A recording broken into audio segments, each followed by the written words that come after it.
Hey everybody, Sally Rutledge out with OTSI Nonprofit Maintenance. I am so excited today because I get to talk with a dear friend of mine, Denise Strong Schmidt. Hi, Denise. Hi.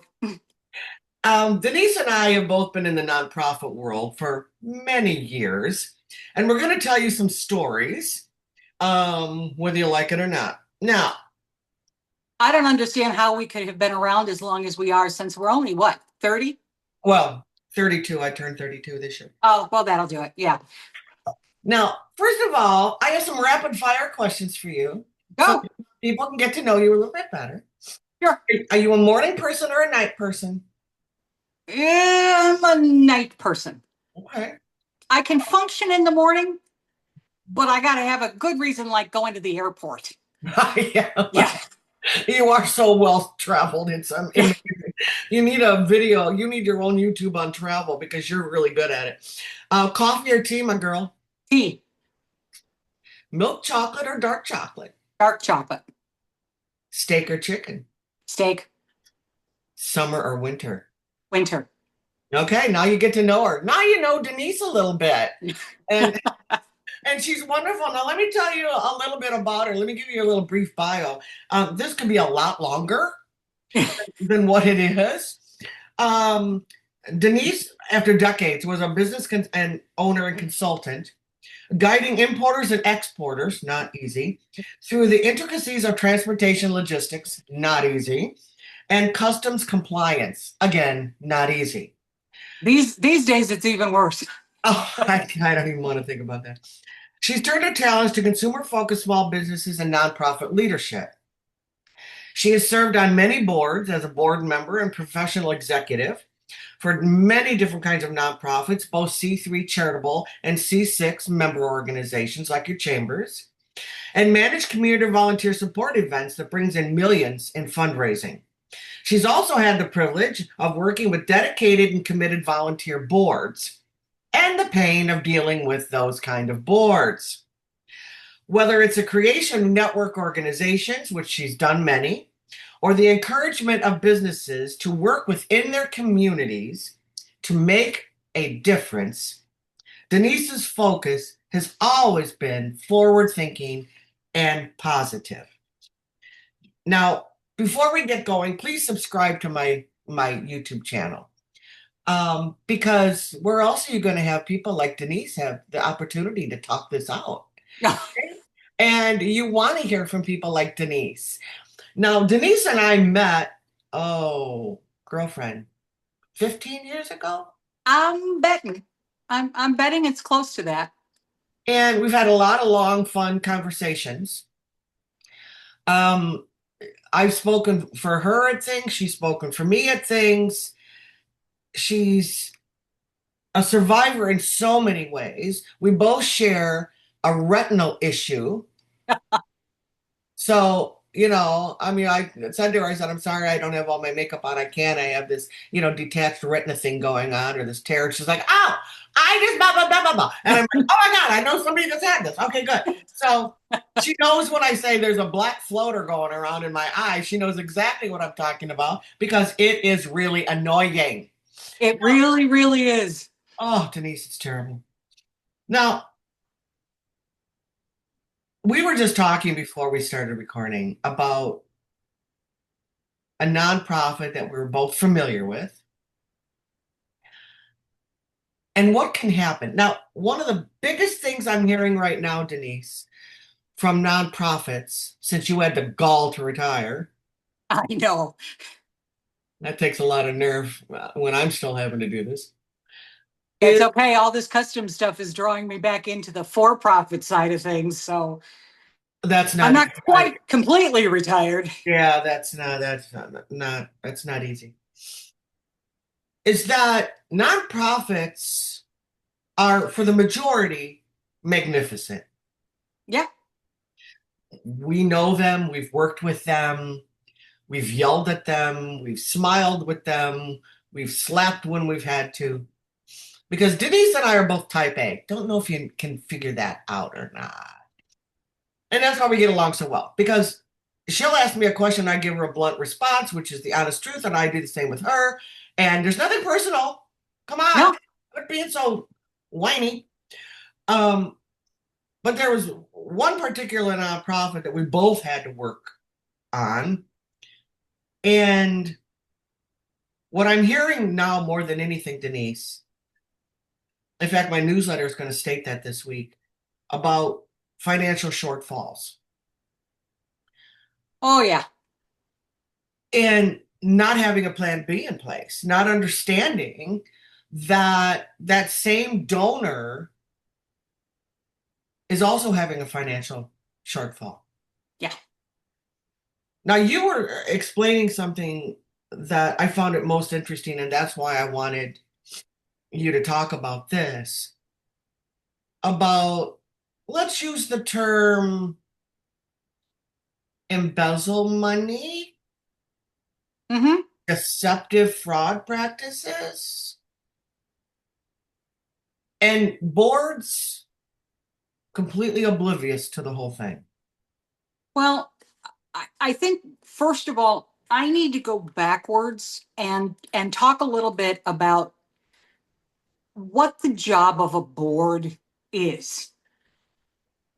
And there's this perception that I'll run for the board, especially if it's a community organization of some sort where you are in business. 9 times out of 10, it's somebody who's active in the business community within a local or state organization.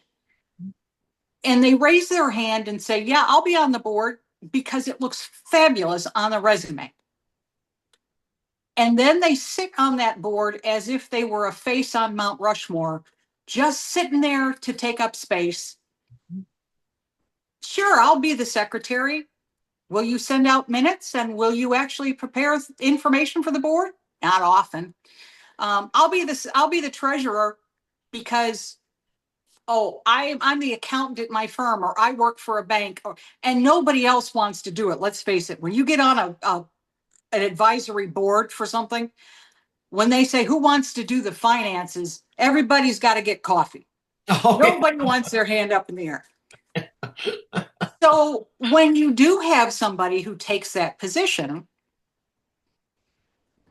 they either have to be extraordinarily well trained in doing the accounting or at least going over the advisory documents that come with the board package. But what I've seen, especially in one that we're equally familiar with, is that if you have a person on that board in any position of authority who's very personable, who says, I'll help you, I'll take care of that for you. All you have to do is present the treasurer's report. Run, don't walk to your nearest really well informed executive and say, I think we have a problem because we had a problem. We had a problem that resulted in tens of thousands of dollars that walked out the door with an active board, active as in they'd show up, they'd work events, but Lord knows they were not looking at those documents with any kind of a fiduciary responsibility to say, wait a minute, how did the checkbook only go to require one signature? By the way, I'm going to tell everybody out there, if you have a single signature on a checkbook, one of us is going to come get you, at least two. But my problem then when I found it was convincing people it happened. Oh, yeah. Because what I heard was, I can't believe that. Are you sure? Well, if we do anything about this, what will happen to the members of the board? The treasurer. Well, I put those documents in front of the board to be voted on. Am I culpable? Am I going to be held responsible? So now we have to have those conversations about what is your responsibility as a board member and what personal liability could you really have if you were asleep at the switch. Luckily, You did the bylaws for a lot of those organizations, and you have said to them, here's how you do this.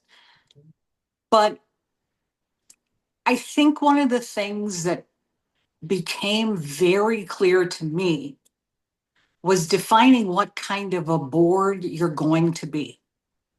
Are you a managerial board or are you an advisory board?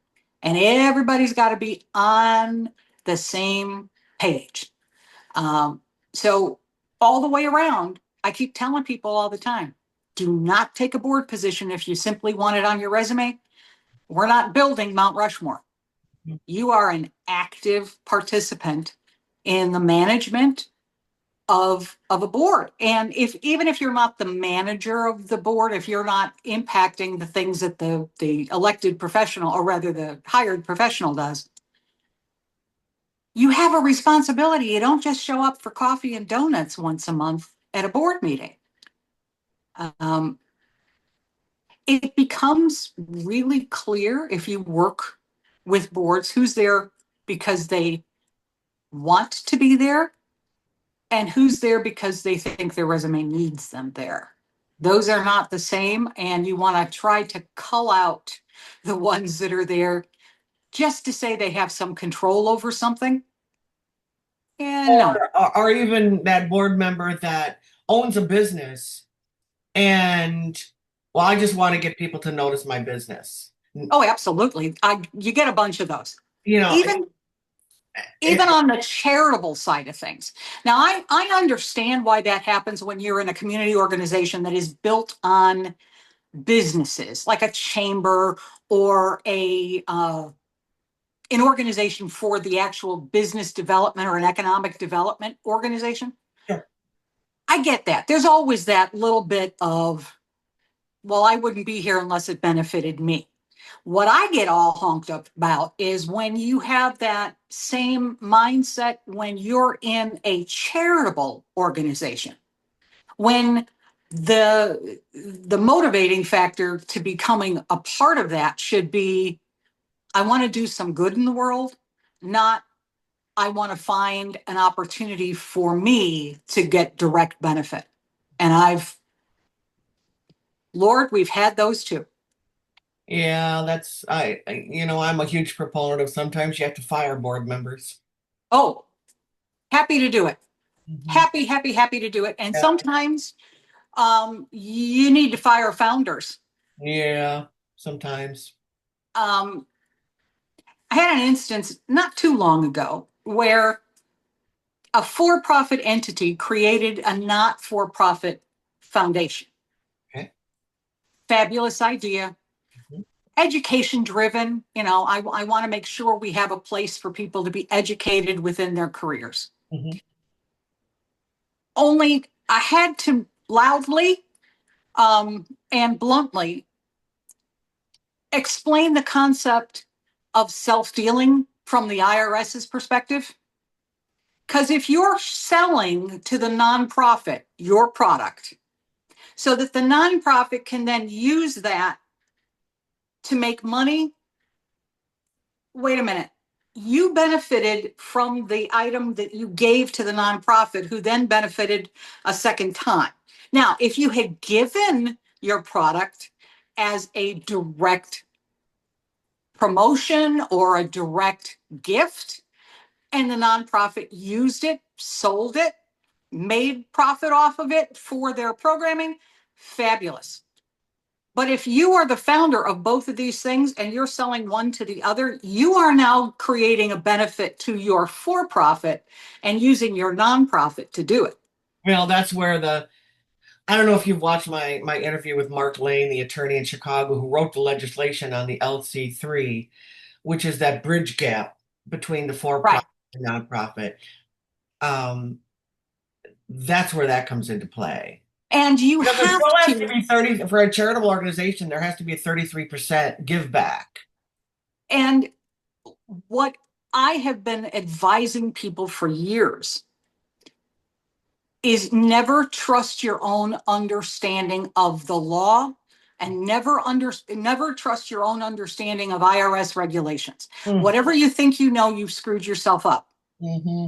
Find somebody who does this for a living Mhm. and ask the questions that start with the words, how do I stay out of jail? Mhm. Or what will get my tax-free status revoked? Mhm. Mhm. It's not just, I'm going to wrap you on the knuckles. It's, I'm going to go back and look at all of your fundraising that should have had retail sales tax. You're going to be in a world of hurt. Never, even if it's me, or I'm sure even if it's you, we never lean on to our own understanding. I'm always going to find an expert that says, check me on this. I think it's this way, but do I need to think of anything else that I haven't seen? Oh And yeah. that's a huge piece of advice to give to anybody in the nonprofit world, because every other weekend something changes. Oh, oh.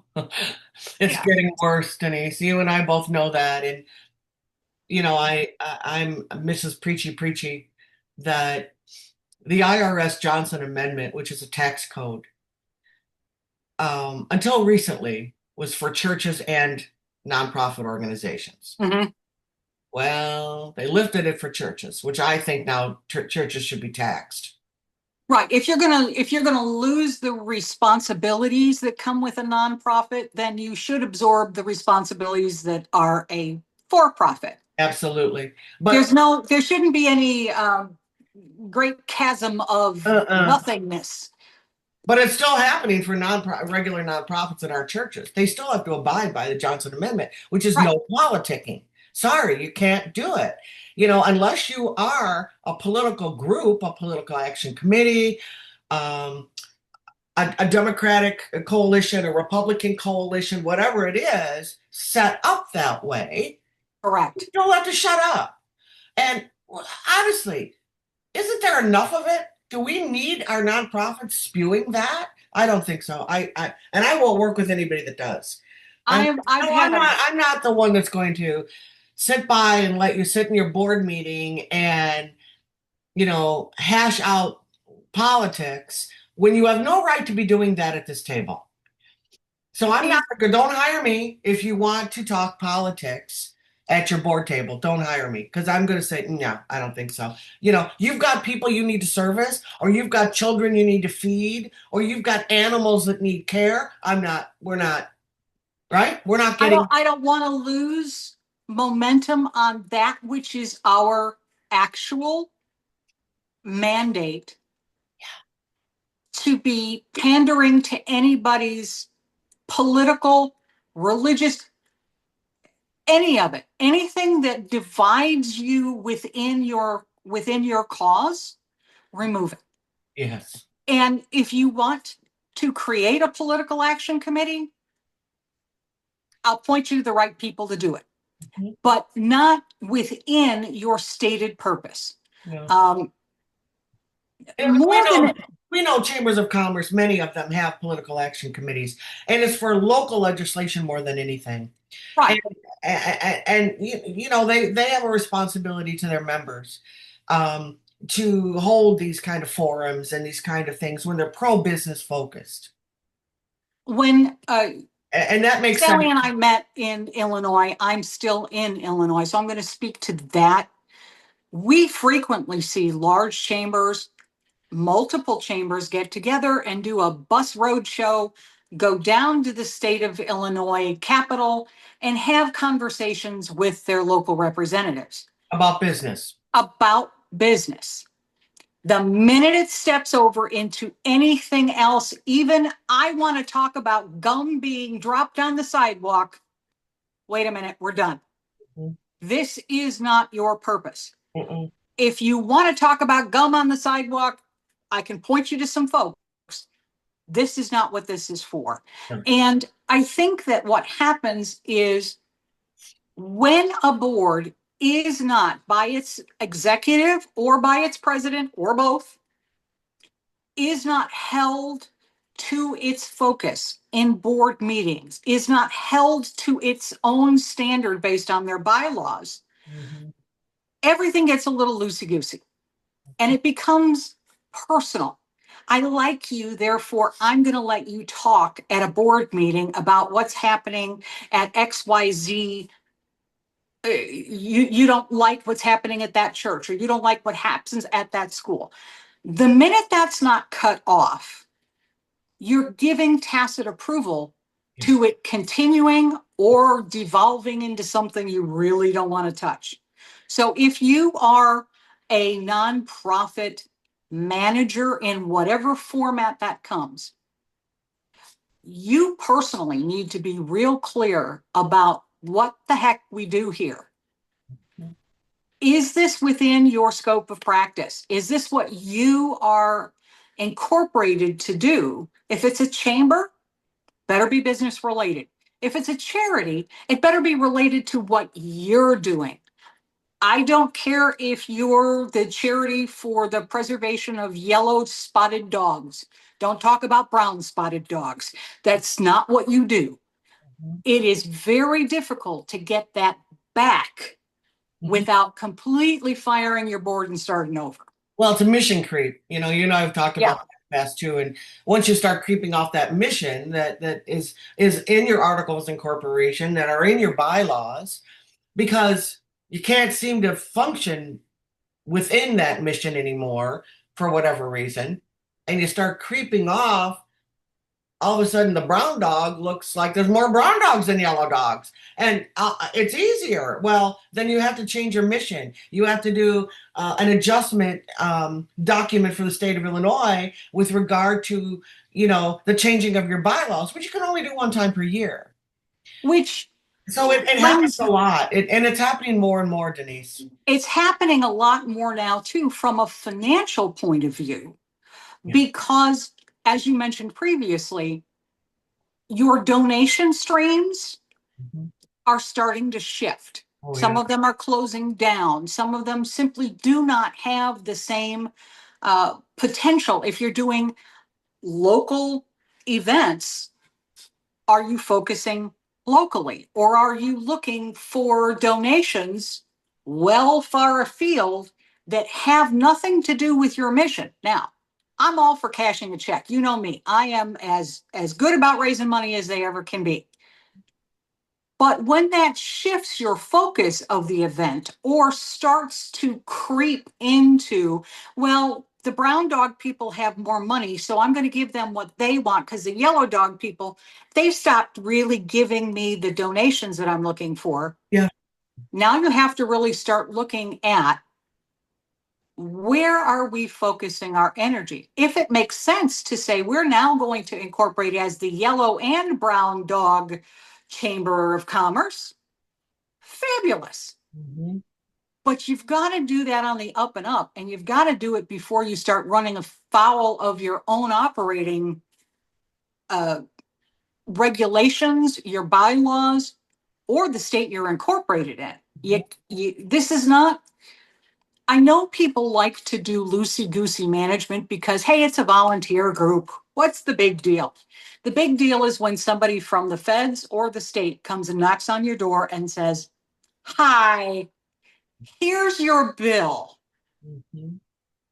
or we're going to completely close you down. Oh yeah, it's happening. And it's completely avoidable Yeah. if you start looking at organizations that are nonprofit. You cannot run them as if they're non-professional. Right. Nonprofit does not absolve you of the requirements to act responsibly. Actually, it enhances it. It does. You have more legal and financial responsibilities than some people do in their own lives. And I Yeah. think maybe that's where they're not understanding it, because you and I are huge proponents for training. Oh, big time, big time. So, board training, executive training, get that training. You don't know everything. I mean, I'm always taking webinars still Absolutely. because I don't know it all, and I'm not going to do your accounting, but I've got a list of bookkeepers and accountants that I like that I'll give you. I'm not your lawyer, but I've got some lawyers Right. that so somebody says, "Well, I thought you could do it all." I said, "Well, if I had a CPA license maybe, Well, I but can I do it all. don't." I can do it to the extent of telling you where you have made an error. Yeah. But in Yeah. order to correct that error, the oversight on your organization requires a license in all of these areas. Yes, I can tell you, oops, there you went. That's where you went off stream. But in order for you to prove beyond a doubt legally that you have made the effort to fix it or recover it, you have to be able to prove that somebody with a federal or state license looked at it and said, here's what you need to do next. The other thing that you and I are extraordinarily committed to is a program of work that's laid out for your upcoming period, whether it's a year, whether it's 2 years, bingo, 2 years, 3 years, 5 years. How do you know when you've hit your goals if you haven't established them? Mhm. And if they're financial, it's not dollars and cents. It's not what did I bring in. It's what did it fund and how much did we keep? Um, if your goal is we want to strengthen the board, which should always be your goal. I don't care which one of, I don't care which year it is. Add people to your board that strengthen your goals and strengthen your knowledge base. How did you help them? How did you train them to function as a board? Because if you've got an accountant on your board, and God, I love to have an accountant on the board. If that accountant doesn't do nonprofit accounting, they've got about 75% of the knowledge base that you want. It's now your requirement as an organization to fill in that extra 25%, either through webinars, sending them someplace, putting some money down on the barrelhead to actually get them some training. Bob from Bank of Worms going off the board and giving the books to Dan from Bank of Apples is not adequate training. No. I don't care who that is. So for you, training, figuring out where you want this organization to go, and giving them the tools to actually move that forward, huge thing that you've got to commit to. Well, and we've trained enough boards in our lives, Denise, that you can always tell. I mean, you can tell. I was training a chamber of commerce, a pretty large one, and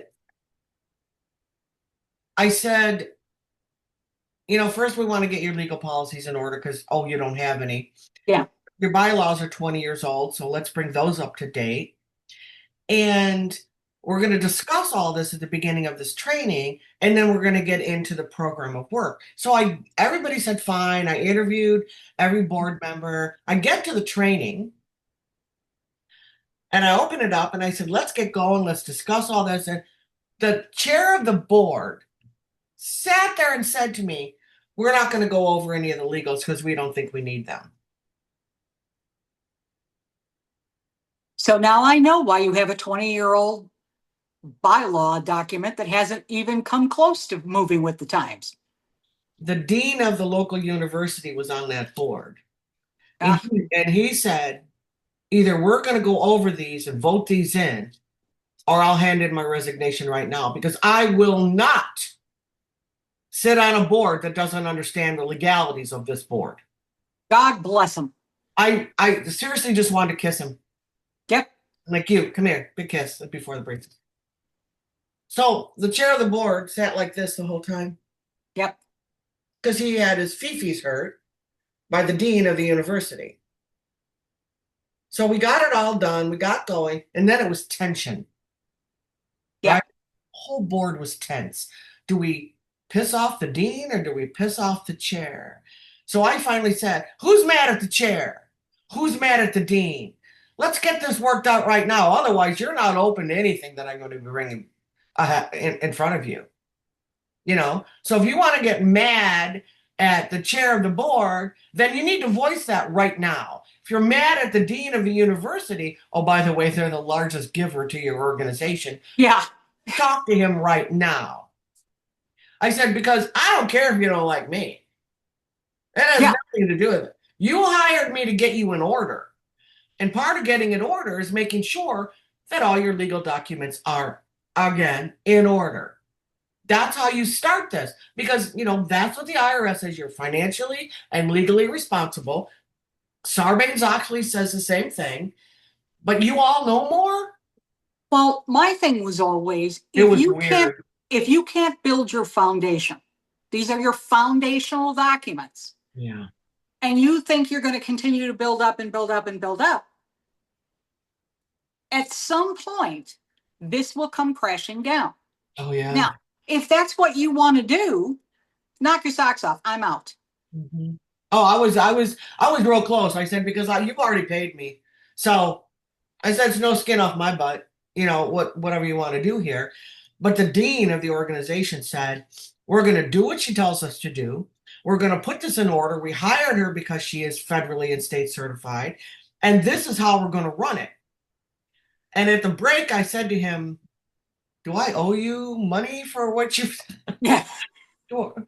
And he said, no. He goes, this is how it's supposed to be. He goes, I'm sick and tired of sitting on this board. He goes, and it was funny, you'll love this. He goes, I don't need this for my resume. There you go. He said, I'm sick and tired of sitting on a board that only half listens, that only half cares, that only shows up when it's convenient for them. He said, I'm good with replacing the entire board. And I Yep. said, well, I'm hoping we don't have to do that. He goes, well, I've got 3 picked out right now that shouldn't be sitting on this board. And I said, Dean, doctor, I'm going to need you to bring that up. And he did. It's I mean, it's it's a so blessing. refreshing to me. It is a blessing when you have somebody who not only knows that they can do better, but is committed to doing better and doesn't care if they step on somebody's toes in order to get it done. I had just a recent, we've, as a society, I'll put my cap on, we have become very insular because we all get to hide behind our keyboards Oh, in our own offices and snark at will. And the other thing that comes about is we all feel like we're so important because we're 110% committed to being on our phones and immediately accessible. And I literally stopped a board meeting 4 weeks ago because I had a board member who would not put the phone down. oh, And I get, if you're a doctor yeah, yeah, and you're waiting to go into surgery and waiting for a kidney to deliver to the hospital, yeah. fabulous. You go right ahead. But if you are on this board and every month on a Tuesday at 7 a.m. for 1 hour, you are out of pocket, put the damn phone down. Yeah, don't even put it on the table unless you have kids or sick kids or a sick parent. I mean, there's There circumstances. are circumstances that And you are tell them what it is at the beginning. I absolutely. apologize that my phone is here. I have a sick child. If you're watching TikTok videos of cute cats, you and I are going to have a conversation. We're gonna have problems. And that is exactly what was going on is this guy could not put the phone down. And, at that point, it didn't bother me as their consultant that they were wasting my time. As you say, I'm getting paid one way or the other. But I've got 8 other people in a room to make up a board of 9, and their time is getting wasted because you need to have things gone over 2 and 3 times because you didn't pay attention the first time. Yes. And I think that has become something that I've noticed professional boards, whether they are for profit or nonprofit, starting to be very clear about that everyone in the room has valuable time. Mhm. Everybody is here as a volunteer. Some of the professional boards, they're paid for it as a board member, but most of them are on a voluntary basis. Civility and the respect for the entirety of the board is something that I did not think was going to have to be clarified to grown people. We all thought, okay, we're all grown ups. We're going to figure this out. Nope. you know what? Sometimes I think I got a room full of third graders, and I have to say, here's what's going to happen for the next hour. Mhm. Sometimes I think it sinks in, and sometimes I want to shake them till their teeth rattle, but It's true. you know, it is what it is. It's true. And I've seen it more and more, the absence of the professionalism. And I think a lot of times too, Denise, and this is what I'm seeing, and maybe you are too, that boards that don't have board training Yeah, or board development don't know what to do. It's like they're almost embarrassed that they're sitting there not knowing what to do. So playing on their phone is easier right. than saying, I'm sorry, I don't know what you just said about that, or I don't know what you're talking about when it comes to that, because we're not giving them the training before they sit down. Well, guys, it's every vote that's taken is a legally binding vote. Yeah, And your minutes and your agendas are open to legal, the IRS, the state's attorney, or the attorney general, the secretary of state, the Department of Revenue. They can all audit you. it's all discoverable in a legal sense. Every single piece of it. And when I tell them that, they're like, "Oh, I had no idea." I said, "Well, on page 3 of your minutes, which, by the way, my God, why do you have 3 pages of minutes? You have violated federal antitrust law, verbiage. You can't stop somebody from doing their business. You can't vote a member in. You can't vote a member out. That's a violation of antitrust." And I said, the more that we know about it, the easier it is for you to be a board member. Because if you've got a bunch of board members sitting around a table that have gone through some development and some training, and they're like, I know what I'm doing, and I know what I can vote on and what I need to vote on, and when I need to go, whoa, wait a minute. Somebody explain that to me more. Well, one of the things that I started doing is when people tell me that they want to be on a slate for a candidacy for a board member, instead of explaining what a board member does after they're on the board, start giving those conversations a little bit more weight before and explaining what your legal and financial ramifications of being a board member could be. Here's the expectations. No, you are not a managerial board. You can't come in and say, I want to fire the executive. No, you're going to be on an advisory board in which you give the executive your opinion and then they do what they know that they legally have to do. But if you don't understand the difference between those two functions, oh, you get big britches. Well, it's Uh, generative or degenerative when it comes to board setup, and I love, you nonprofit is our passion, right? mhm. Because when funding is being pulled from so many different resources, it's our nonprofits that are going to have to make that up. That they're the ones that are going to have those services available, and but their funding is starting to hurt. So coming up with creative fundraising ideas, or more donor knowledge, is crippling a lot of our organizations right now. It's like they're like, well, ABC Bank always gave us $10,000 and now they're giving us five. I said, well, maybe they're not as profitable as you think they may be. So how are we going to, generate that additional five? Well, we don't know. It's just Well, like the other, they're so used to it, Denise, that they're not thinking outside that fundraising box because they're so sad that ABC isn't going to give them that 10 grand. well, the other thing that I have found is that the concept of not non for profit means a we can't show a profit. Well, You can. yeah, you can, Yeah. or that you're simply getting money without having to find a way to prove value. Right. And that's a massive thing, especially if it's a business organization, not as much on the pure charitable. But if you're a business organization and somebody like ABC Bank is giving you $10,000 for the last 5 years, and you went down to 5,000 this year. You need to start asking some internal questions before you decide to whine about the fact that your donations went down. First of all, what have you proven as worth this donation? What did that bank get in return? How much visibility did they get? Because let's face it, they're not simply sending you a check because they're nice guys. Mhm. I would love that, but really, no. Second is, who changed at the bank?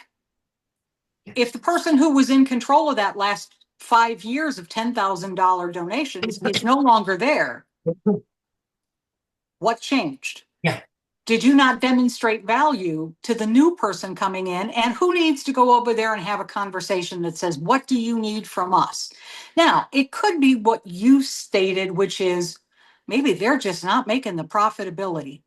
Yeah, their board has a responsibility to their stockholders, It, shareholders, it may not be that they can send that money to you this year. or there's so many in need that they've split their donation up into other organizations. And that And you happens a lot too. it happens a lot, and you still have to figure out, how do I show value for the lower donation that you just got, because maybe next year things will change. Absolutely. And then figure out, what programming do you have in place this year that is new, that will capture a different donation stream? Oh, inventory, right? It's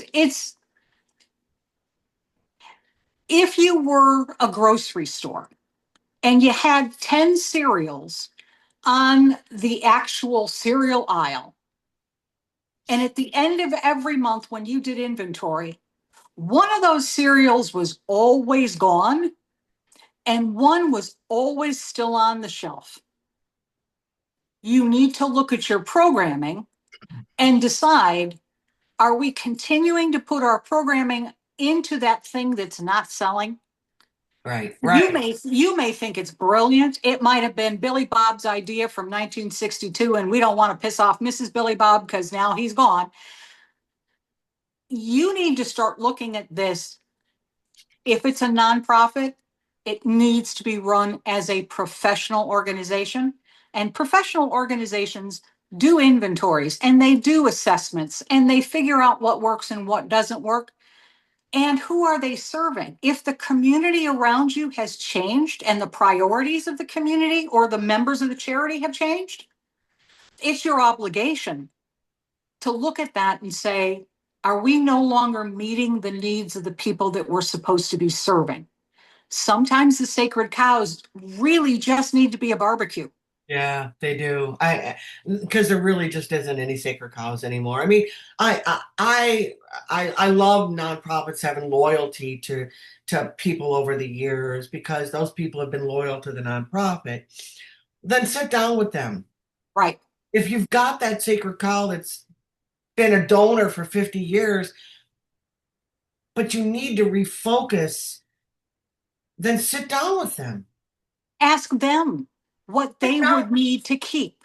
Yeah, sit down with their donor. And Yeah. I don't know why we're afraid to talk to our donors. It's just like, well, they gave us money, so we don't want to talk to them. No, no, no, no, no, no. Maybe they need to be an advisor, a non-voting advisor. Maybe they need to be on a financial committee because they're a huge donor. They need to see what we're doing with that Yeah.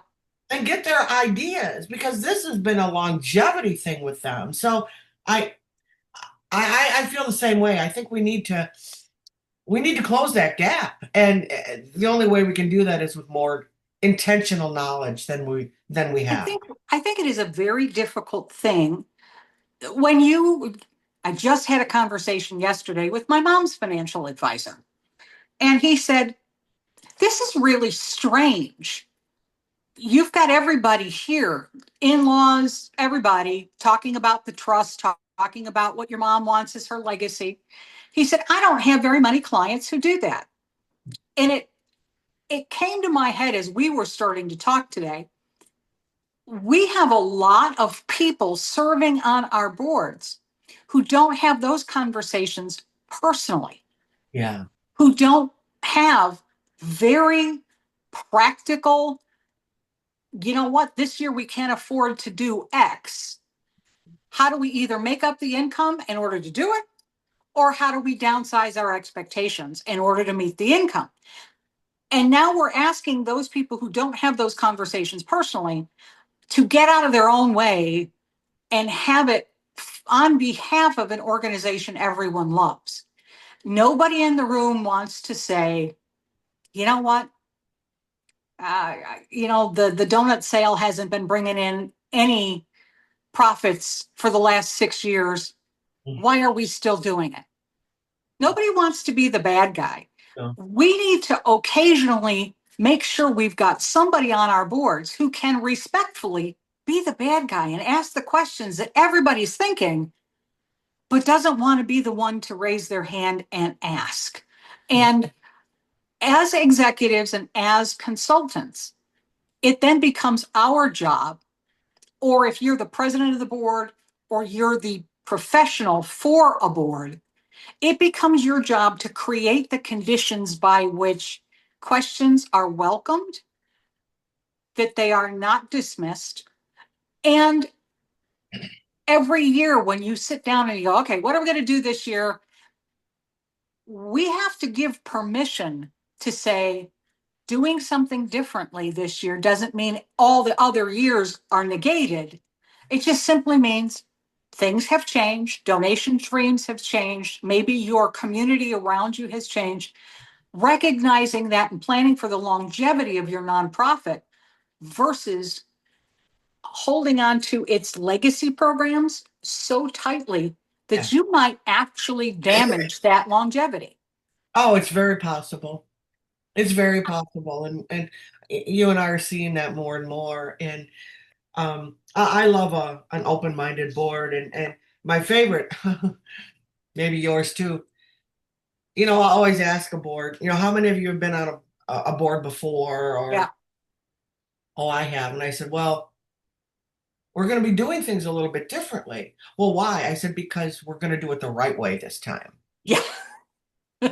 You Yeah, know, I appreciate that you've done this 10 times. You don't have 10 years experience. You have 1 year of experience that you have repeated incorrectly for 10 years. We need to right, fix that. right. And I said, but it's going to be easier because once you have all this in place, you've signed all your documents.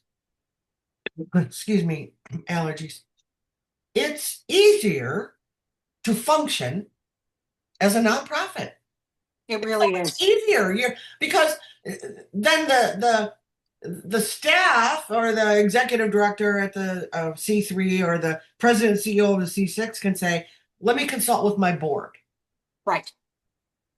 And then they take that issue back to the board or to the executive board committee and say, "I really didn't know how to answer this person. Can you help me either figure it out or tell me what's the best recourse to handle this?" And people are forgetting it's okay for them to not know everything. No, asking a Okay. question is a reasonable thing. The other thing that I've done is once you've gone through those legal documents and you determine what do we do here? What is our function? What is our job? And what who are we serving? Have you ever asked the board that individually? Oh yeah. Oh my God. It's funny. They're like, "Oh, I don't know. My boss wanted me to be on this." I don't know. I'm the treasurer.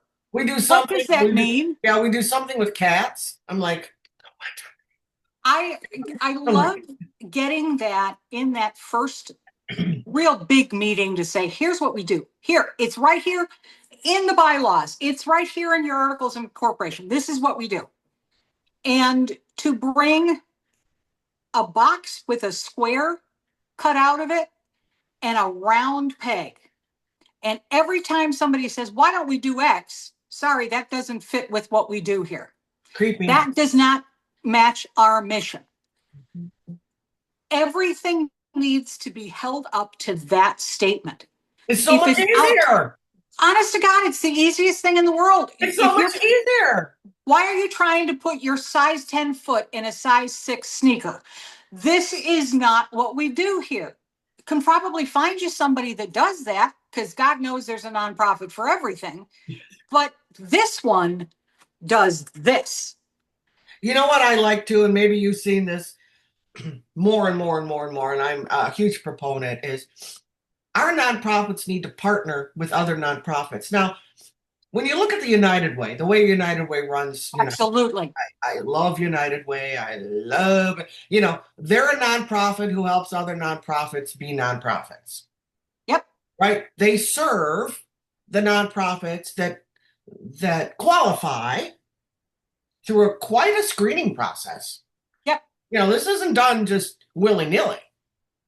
And they like to partner with other local organizations that are not in competition with them, not to pet things or not to whatever, but because, oh, we don't provide that service, but they do. Here is their information. Please give them a call. There's a synergy between There has to be. their, the idea that you can be all things to all people Yeah. will run you around the block and get absolutely nothing done. Don't worry out. It is in your best interest as a nonprofit organization, anywhere across the board, to find out who is your partner. Who is that other organization or a for profit entity that you can say, look, I've got a nonprofit that deals with unhomed people. Do I have somebody who's a for profit entity that does mattresses, that can give me food at the end of the day that didn't sell? Those are people by their definition, or organizations by their definition, that are there to profit, but they can then give you a donation. You're not always looking for another nonprofit, although that's lovely to have in your back pocket. But to create a good poker hand, you're sitting there with those cards that can give the best to your members, to the people you're serving, to your board. It is your job as the executive or a consultant that is hired to assist that board with saying, okay, now we know who we are. Who do we need on the team? No, I'm not going to call everybody and ask their opinion on everything. That's your job. But if you are relying upon the business entities of your members, I got a treasurer who's a banker. If you're only looking for that bank to be your banking partner or your income stream from a donation, oh, you're leaving a lot on the table. Oh, yeah. Yeah, you totally are. Yeah, and Totally are. it's so insular, especially in organizations like chambers, to assume that the biggest amount of work and the biggest amount of value is going to come from your board members. Oh, we're going to have a carnival this week, or we're going to have a donut sale. So everybody on the board is going to be the ones out hawking donuts or out selling beer tickets at an event. You're going to run your people into the ground. You have got to learn to get a little further and to give back to those organizations or people. You got a PTO that's willing to sell beer, they're getting 15% of the gate. Yeah. Because that is a nonprofit, you are now fulfilling your obligation of managing to get some more out to your other nonprofit partners. All of these things synergistically make for a much healthier environment where you're trying your darndest to serve the people that you're incorporated to serve. Well, you're serving more people, right? Right, You're not, right. like you said, you're not insular into only serving these people and not being open to, oh, wait a minute. If I partnered with them for gas cards, and that's what they do is give out gas cards, then the people that we serve will also benefit. So I think sometimes they shortfall themselves almost on purpose because they're not willing to look past that. Well, there's also the little monster of self-interest. Yeah. And I had an unholy meltdown from a board member once because I accepted a donation from a competitor. Oh, how dare you! How dare I? How dare you!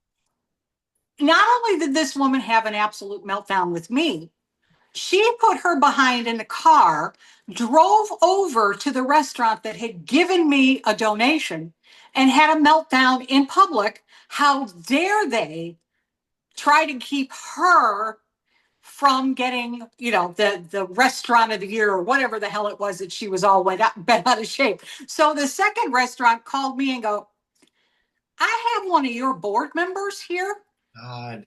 Oh, Lord have mercy. And I said, what's she doing? Well, she's screaming at she's screaming at our hostess. How dare we have given a donation? That is just awful. And she said, don't come get her. I said, you don't want me to come and get her? No, she's making such a fool of herself. Don't come get her. Let her go. I'll double our donation. Like, okay. You just let her go. She's making a big of a fool of herself. Oh, So she then proceeds to stroll herself into me. How dare you? Well, you helped me out because they doubled their donation while you were standing there making a fool of yourself. yeah, yeah. Oh, You've run into so many it just seems like in the last year you've had a number of wackadoodles, but it's it is unfortunate that they don't realize that they are not throwing any shade on the organization by complaining about them. They're showing themselves in great big monster headlights as to who they truly are. oh yeah. So if you have a board member like that, feel free to consult your other members and say, perhaps they don't need to be on our board. Yes, please. Yeah. Please. You know, Yes. firing a board member, you go right ahead. And it should be in the bylaws, right? I always put Yeah. in the bylaws how you get rid of them. How do you remove somebody? It doesn't have to be cause. You don't need cause to get rid of a board member that is non-paying. If you don't pay them, then there's no actual contractual obligation, right? But if in the Absolutely. bylaws, two-thirds of the board can vote a board member out without any further due diligence. That's just what can happen if it's best for the organization. Get rid of them.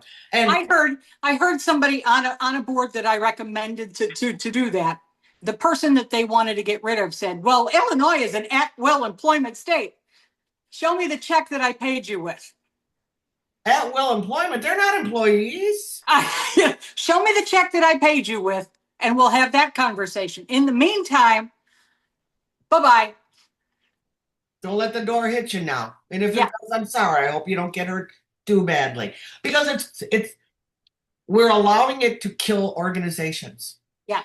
Because somebody has a bad attitude.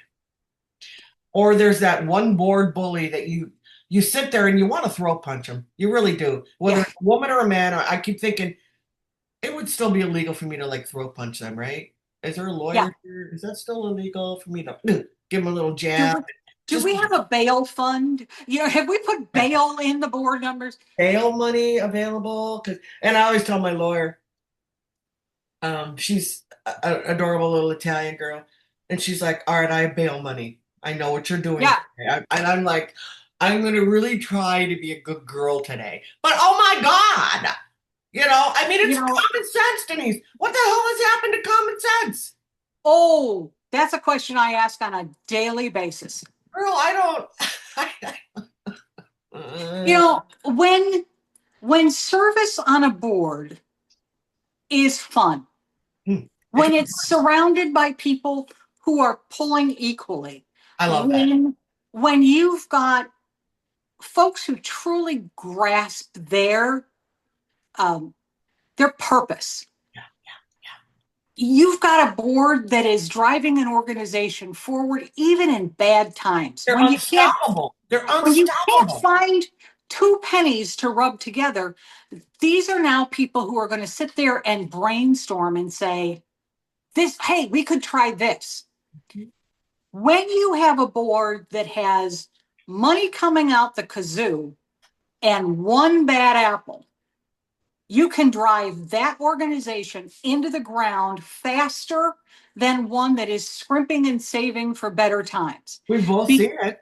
Absolutely. You have that one person that you pray doesn't show up at a board meeting. We've all had those. Now, my question to the board itself when you have that instance is, why are you allowing this? What Now, don't I know? Yeah, what don't what I know? what don't I know? If you're telling me that that person who is a royal pain in the rump is controlling a whole lot of money coming into your organization, all right, this is when you ask them to step into an advisory board role that is really important. I've got XYZ and I only need you who could do that.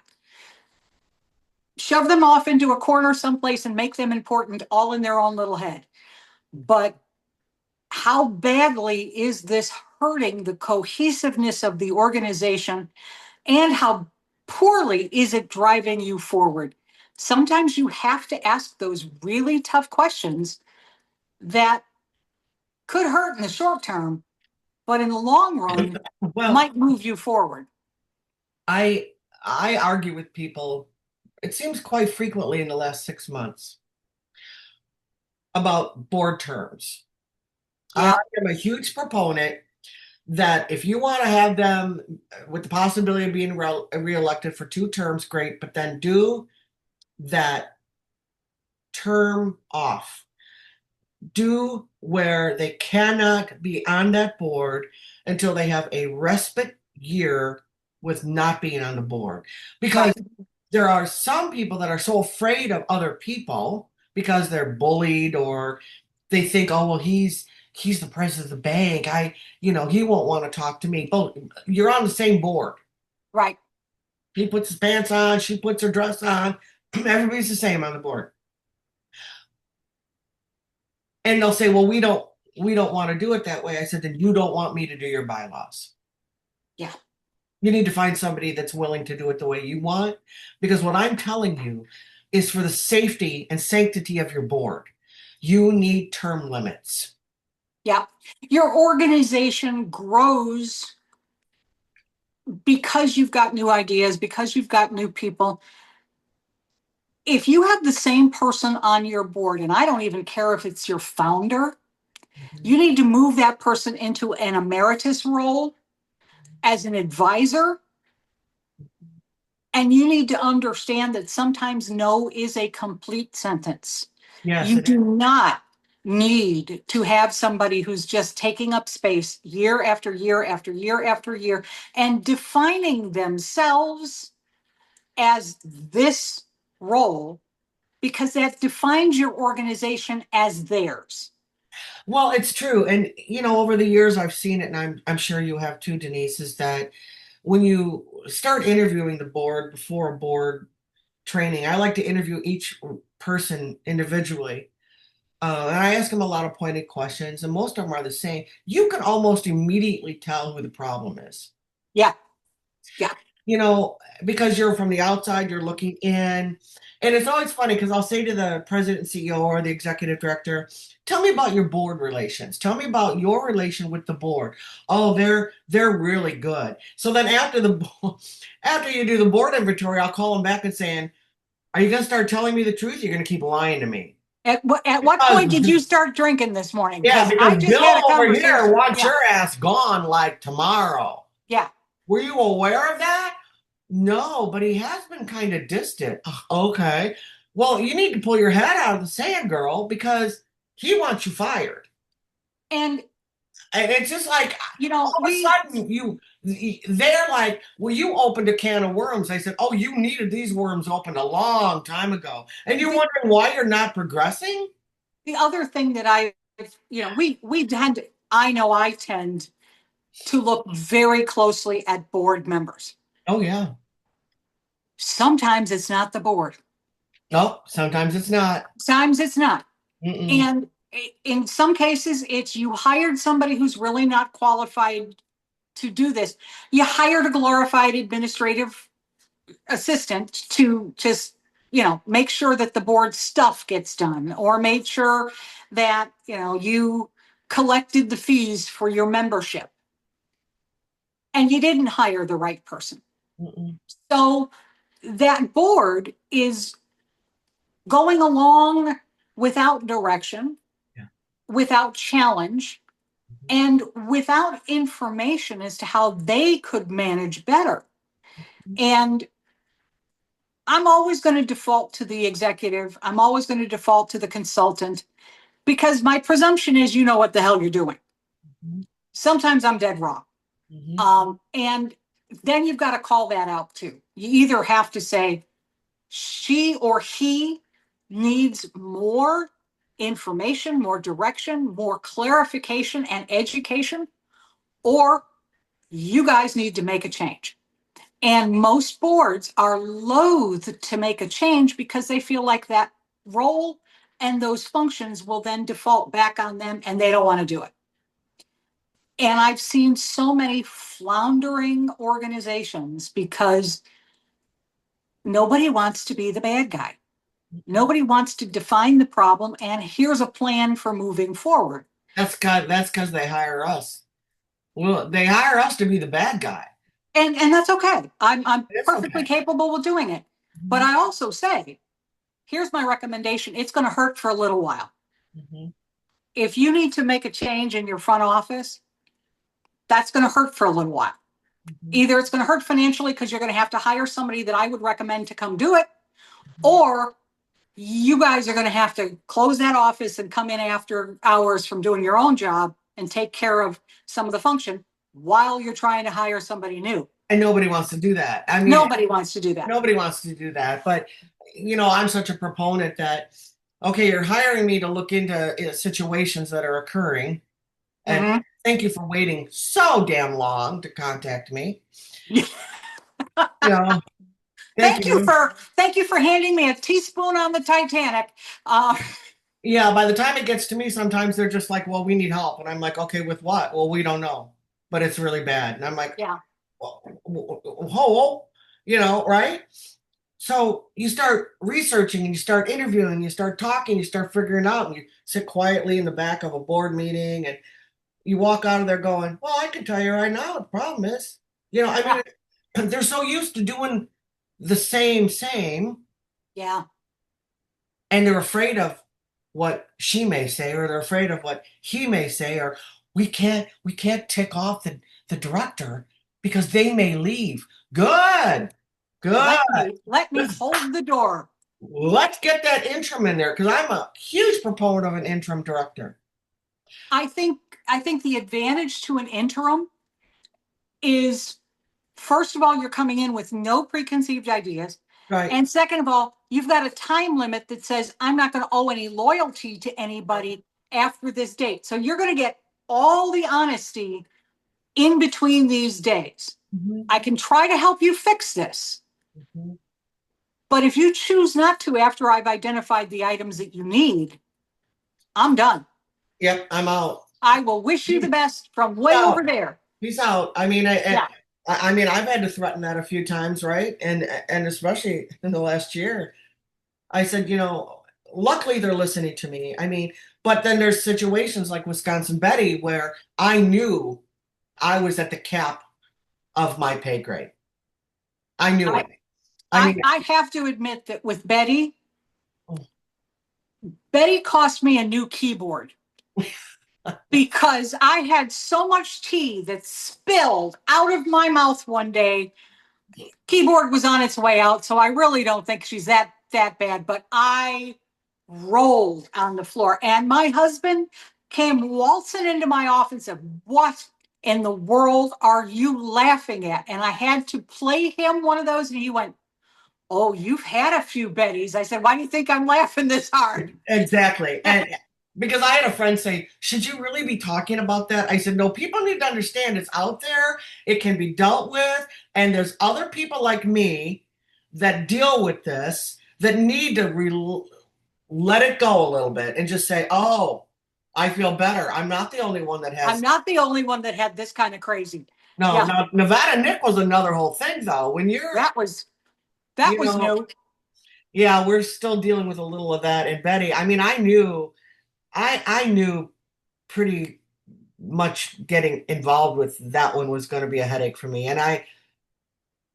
But it's a chamber of commerce, and I Yeah. love and believe in chambers of commerce and how they work when they work correctly. Yes. And but I knew it was time to turn it over to a lawyer and a forensic accountant. I mean, because I said I can't, I will guide you Yes. with your members. I will guide you for an interim. I will guide you with getting the legals put back where they should be, but you need much more than me. And I always say to them, listen, when it's come to the point where I can't take it any further, I'm the first one's going to tell you, I can't take this any further. Yeah. I can't help you anymore on this because I see something illegal going on, or I see some financial going on that shouldn't be going on. But I'm not a forensic accountant, so let's find one, and but you have to know what your limitations are. And I think that's where sometimes our boards don't understand what their limitations are. And sometimes I mean, because this is a whole bunch of really smart people sitting around this board table who were like paralyzed. Yep.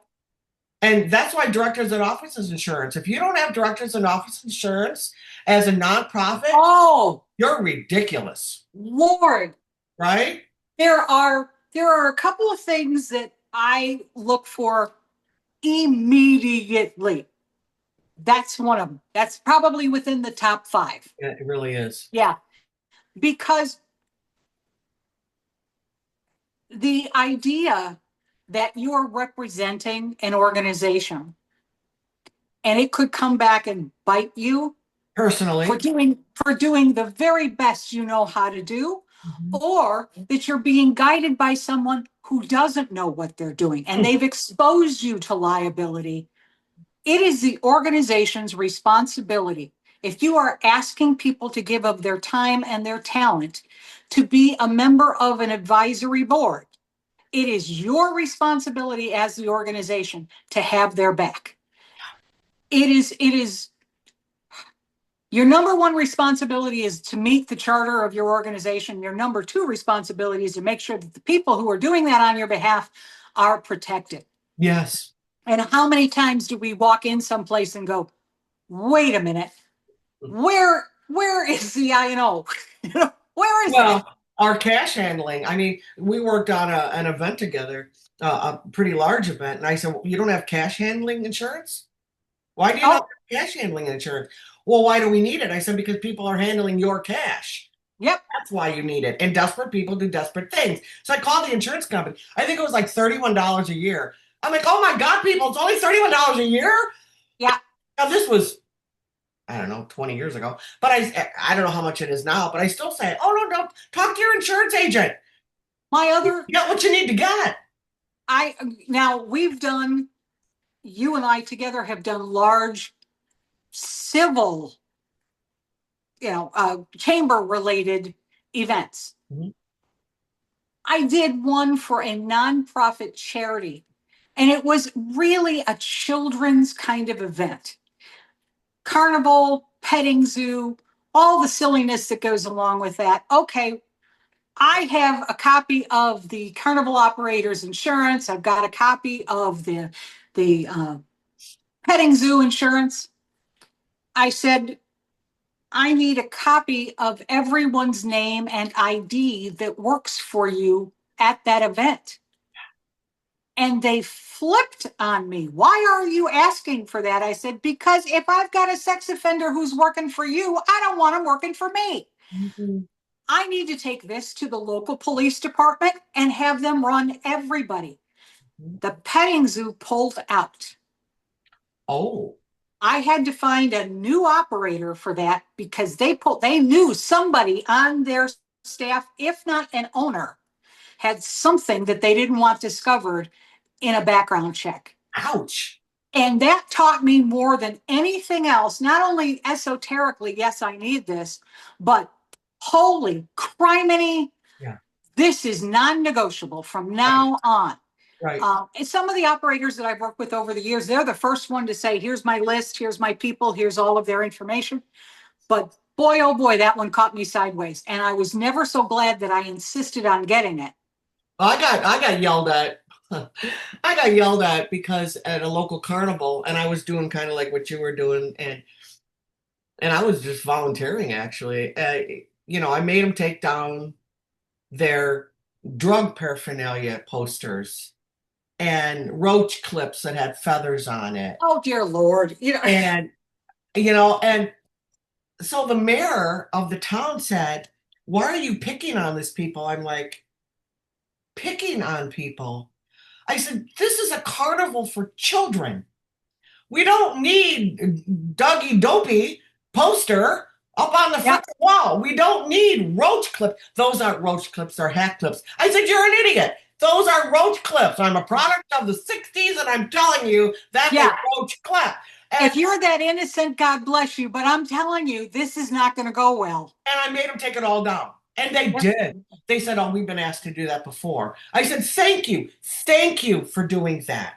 I didn't say shame on you for having it. I said, just thank you for doing that. And the mayor just could not understand why I was picking on these carnival people. I'm like, oh my God, there's right and wrong, dude. Well, I, There's I've right and had the wrong. I've had the conversation that ends with when I care more than you do, Yeah. we have a problem. Yeah. So I get that people don't like to call out things that are uncomfortable I, conversations to have. I know. But if you're a nonprofit, if you're a board member of a nonprofit, your job is to protect the entity from even the appearance of impropriety. Oh, yeah. So having the conversation that says, hey, dude, could you take that poster down Mhm. is a lot more pleasant than having the conversation that says, we're out of business or somebody got arrested. Yeah. I would much rather have the uncomfortable conversation that has a pleasant ending than the uncomfortable conversation that advises you of a bad ending that's already occurred. It's Um, true. At the same thing, we had a gentleman that he looked like Jesus from what you think Jesus should look like. White robe, long hair, long beard, and he was carrying a wooden cross through the carnival. And I had some workers come up to me and say, "Should he be here?" I said, "What's he doing to hurt you?" "Well, nothing." And I had parents say, "Well, we don't want him walking through the carnival." And I said, "It's city property, it's public yeah, property. If he starts hitting people with the cross, then I'm going to contact the police and they'll deal with it." But I said, he's voicing an opinion. And he wasn't even speaking, he was just walking, carrying a cross. yeah. But it made some people's skin go like this. And I said, wait a minute, I'm more worried about that 12-year-old that has her boobs hanging out and her butt hanging out than I am about this man carrying a wooden cross. That and it's worries me more than that. So I said, he's not hurting anybody. And I went up to him and I said, "Are you getting crap?" And he said, yeah, "Yeah."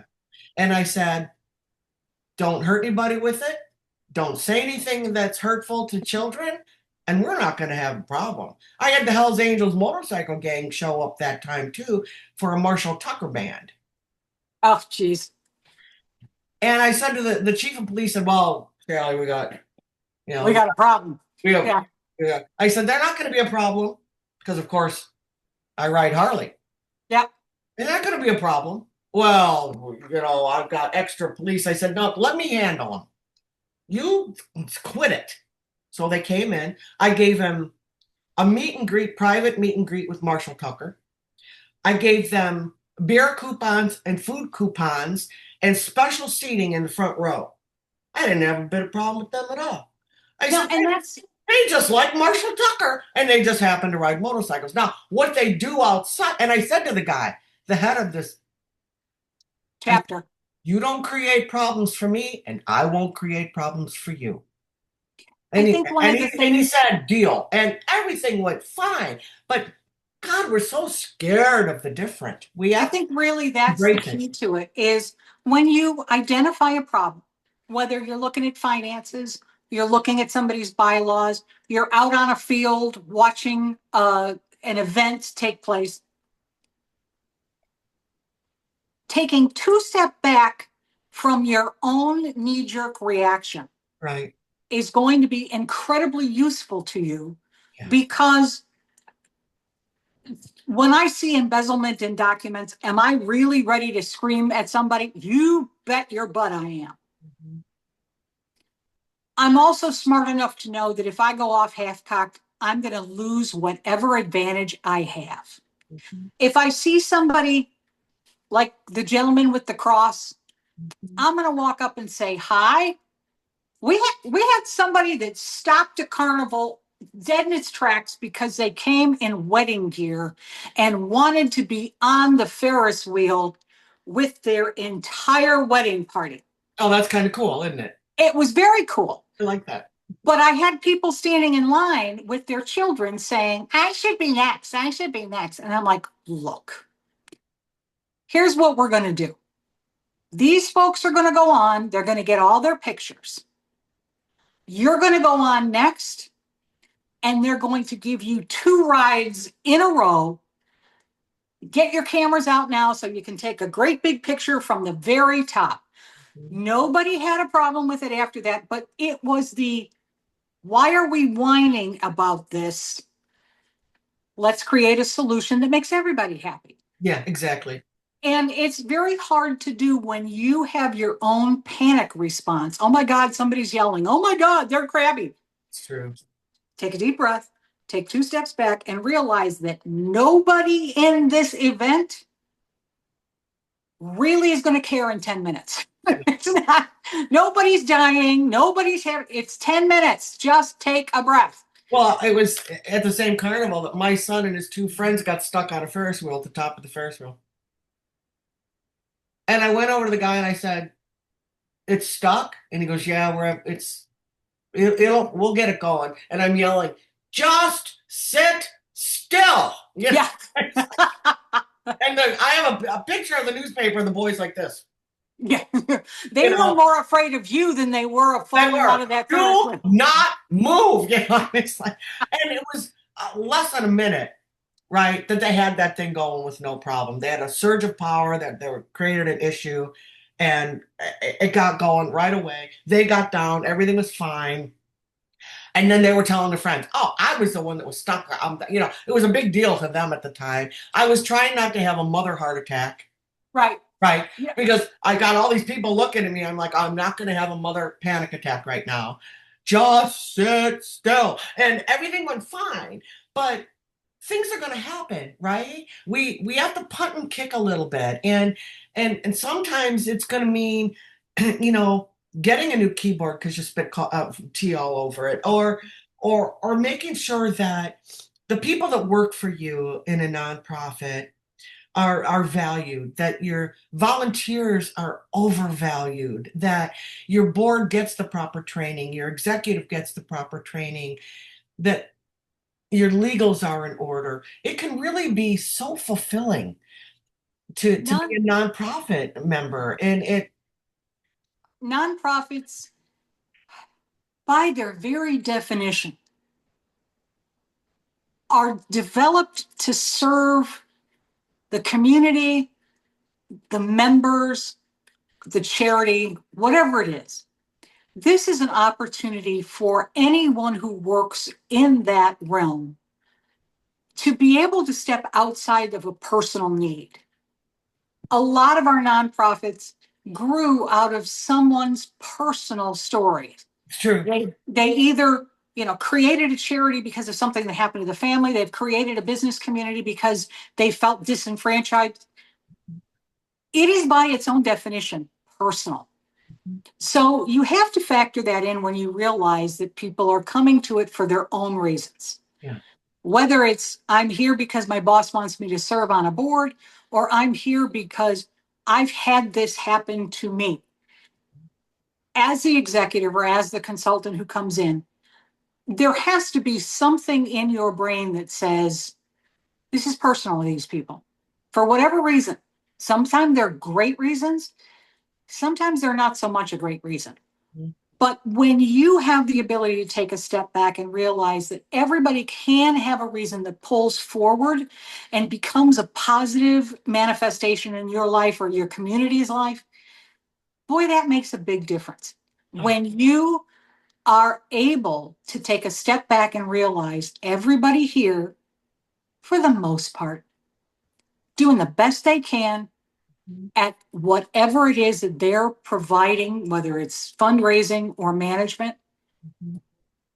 If you take that with you into whatever conversation you have with them, even when it's the petting zoo guy that doesn't want to have his name run,